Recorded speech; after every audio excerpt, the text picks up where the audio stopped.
আসন্ন জাতীয় নির্বাচন শান্তিপূর্ণ উৎসবমুখর ও আনন্দময় করে তুলতে সেনাবাহিনীর সহায়তা চাইলেন প্রধান উপদেষ্টা ডক্টর মোহাম্মদ ইউনূস।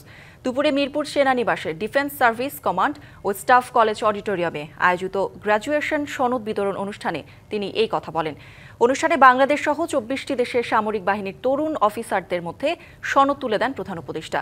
বক্তৃতায় ফেব্রুয়ারির জাতীয় নির্বাচন প্রসঙ্গে তিনি বলেন, দেশবাসীর দীর্ঘদিনের কাঙ্ক্ষিত এই নির্বাচনকে সত্যিকার অর্থে একটি শান্তিপূর্ণ উৎসব এবং আনন্দমুখর পরিবেশে অনুষ্ঠিত করতে সেনাবাহিনীর সহায়তা একান্তভাবে প্রয়োজন।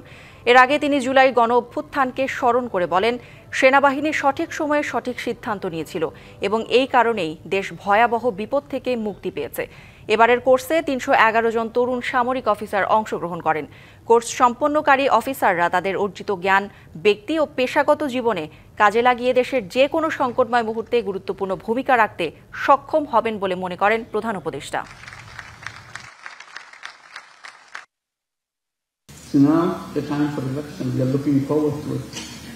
And we announced the date for February, first half of February. Again, we need the support from our armed forces, from our police, and law enforcing agencies, all types. Because it is a big undertaking coming from an uprising, moving to an election. It is a peaceful